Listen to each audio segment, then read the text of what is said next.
Welcome back. New data this week proving President Trump's economy is boosting Americans' bottom lines across the country.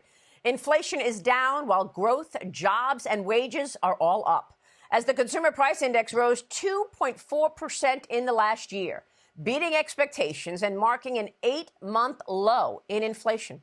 One of the big catalysts, lower energy prices due to the president's push for America's energy independence. Year over year, all energy is down 0.1%, while gasoline is down 7.5%. The result, real wages accounting for inflation are up 1.25% compared to Joe Biden's term when real wages were down 1.4%. And then there's jobs. 130,000 jobs were created last month in January, nearly double the expectations, with the unemployment rate down to 4.3%.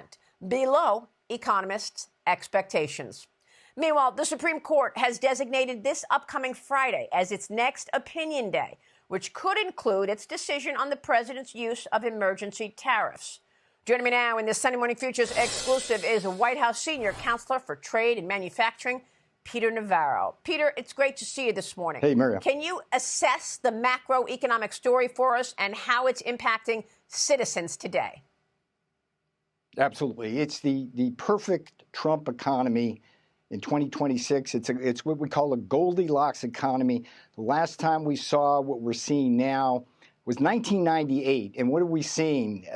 We're seeing stock market over $50,000. That's Wall Street. But we're also seeing rising real wages. That's Main Street. We're seeing a return to manufacturing. We're seeing strong growth, and it's all happening in a disinflation environment where we're at or near Fed target. We're near Fed target, and it's really extraordinary what's happening, Maria. You and I, your day job during the week is looking at these macro indicators. We've had the jobs report come in with blowout numbers. We had the ISM Manufacturing Index, which is dear to my heart because I'm the counselor for trade and manufacturing. That's showing a very robust final jump in manufacturing. CPI, as you just reported, look, and this is happening because of tariffs, not in spite of them, as the critics would say, because if there were any tariff inflation, it would show up in the core. It's simply not doing that. So everything is hitting on all major cylinders, and the best is yet to come. I'll tell you, Maria, when Americans get those rebate checks on tax day, that's going to be the biggest rebate and broad-based in American history.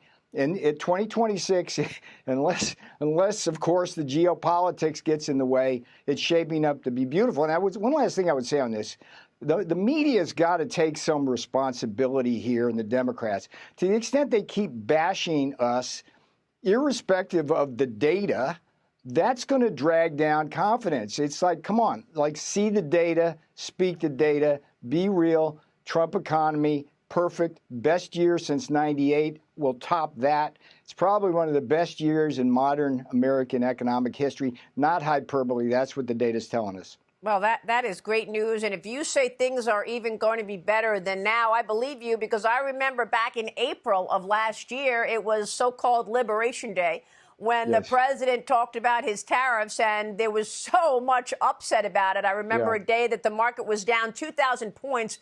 You came on my show and you said the Dow is going to 50,000.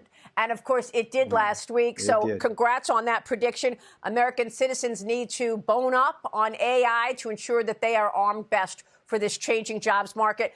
Peter, the president has a great story to tell for the State of the Union address. And, of course, we will be there. Great to see you this morning, sir. Thank you. White House Senior Counsel for Trade and Manufacturing, Peter Navarro.